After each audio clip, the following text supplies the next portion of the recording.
రాష్ట్రంలో తెలంగాణ రాష్ట్రం ఏర్పడినప్పటికెళ్లి BRS party అధికారంలోకి రాకముందు చాలా స్పష్టంగా నీళ్లు నిధులు నియామకాలు జాబ్ క్యాలెండర్ ని ప్రకటిస్తామని చెప్పి 10 సంవత్సరాలు ఏదైతే తెలంగాణ యువత పట్ల ఒక మొండి వైఖరి ప్రదర్శించి వారిని పట్టించుకోకపోవడంతో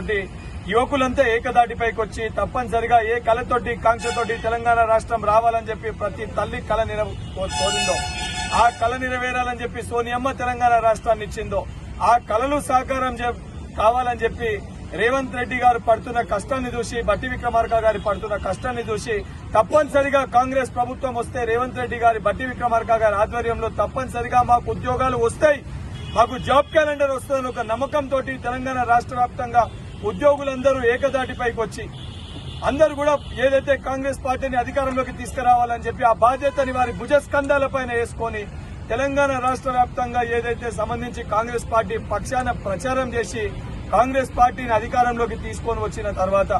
ముఖ్యమంత్రి రేవంత్ రెడ్డి గారు కాంగ్రెస్ పార్టీ మేనిఫెస్టోలో చెప్పిన విధంగా పెట్టిన విధంగా చాలా స్పష్టంగా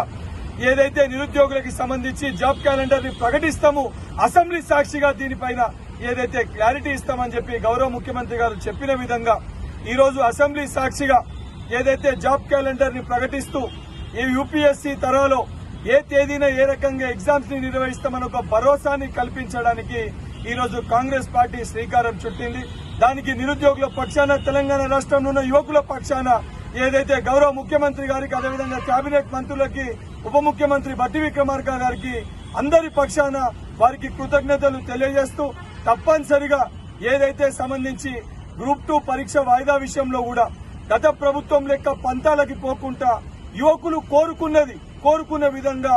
ఇది ప్రజాప్రభుత్వము వారి యొక్క బాధల్ని వింటది, వారి సమస్యల్ని పరిష్కరిస్తుందని చెప్పి ఒక భరోసాని కల్పించే విధంగా విద్యార్థులకు వెళ్ళి మొదలు పెడితే ఈ రోజు యూనివర్సిటీని మెరుగుపరచడానికి వెళ్ళి మొదలు పెడితే ఈ రోజు యువకులకి ఏదైతే టీజీపీఎస్సీ ప్రక్షాళన చేసి గ్రూప్ 1 పరీక్షలు కూడా ఎక్కడ చిన్న అవకతవకలు జరగకుండా ఒక భరోసాని యువకులకి కల్పిస్తున్నందుకు గౌరవ ముఖ్యమంత్రి గారికి మరొకసారి యువకులందరి పక్షాన వారికి చేతులు జోడించి ధన్యవాదాలు తెలియజేస్తున్నాం.